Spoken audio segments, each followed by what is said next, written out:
Hello everyone, आज म हजुरसँग एउटा book attitude is everything by Jeff Keller लिएर आएको छु।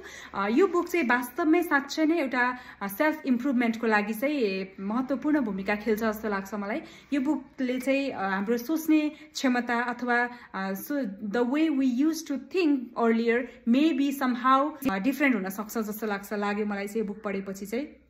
एकदमै मिनिक्युल म्याटर्सहरूलाई पनि इन्डिकेट गरेर हैन कसरी हाम्रो चाहिँ सोच्ने, हाम्रो एक्सन्सहरू चेन्ज गर्न सक्ने, हैन कसरी हुन्छ भन्ने कुराहरू यहाँ देखाइएको छ। अनि मैले यो बुक पढेपछि जानेको पहिलो कुरा भनेको चाहिँ our thought influence our action भन्ने कुरा हो। हामीले जे सोच्छौँ हामीले गर्ने कुरा नै त्यही हो। हामी जुन लेभलमा सोच्न सक्छौँ कुनै पनि कुरालाई, हैन जुन एटिट्युडका साथ हामी हेर्छौँ त्यो कुरालाई, हैन त्यो चाहिँ हामीमा देखिने परिवर्तन हो। त्यो हैन हाम्रो एक्सनलाई चाहिँ यसले इन्डिकेट गर्छ हाम्रो सोच्ने तरिकाले भन्ने कुरा बुझेँ। अर्को कुरा भनेको चाहिँ मैले बुझेको भनेको चाहिँ हाम्रो self belief is really very powerful, जसले चाहिँ हाम्रो सेल्फ बिलिफले नै हामीभित्रको कन्फिडेन्सलाई, सेल्फ स्टिमलाई हाई गर्ने हो। त्यही भएर हामीले आफूलाई सबैभन्दा पहिला चाहिँ हामीले आफूलाई विश्वास गर्न जरुरी छ। संसारको जसुकैले जे गरे पनि आफूले आफूलाई विश्वास गर्न सकिएन भने त्यो अरूलाई गरेको विश्वासको कुनै अर्थ रहँदैन रहेछ भन्ने कुरा मैले यो बुकबाट थाहा पाएँ।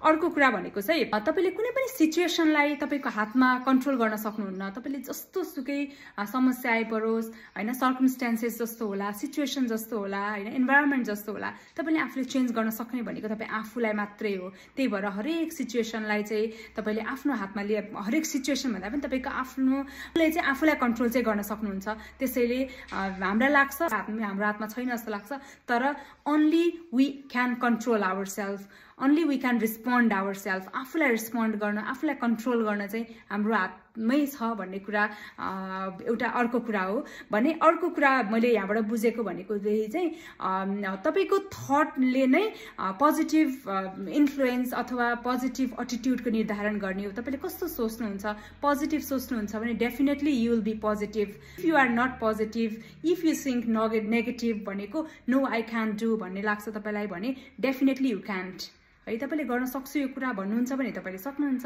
तपाईँले म यो गर्न सक्दिनँ, यो मेरो is not on my dictionary, होइन यो मेरो आफ्नो हातको कुरा होइन भन्ने तपाईँलाई लाग्छ भनेदेखि चाहिँ you will never do it. So be positive, be optimistic भन्ने कुरा चाहिँ इम्पोर्टेन्ट कुरा हो मैले यसबाट सिकेको। अनि अर्को कुरा चाहिँ people just they want to spend time with you if you are positive. If you are not positive, if you are negative, then of course they don't want to be closer with you।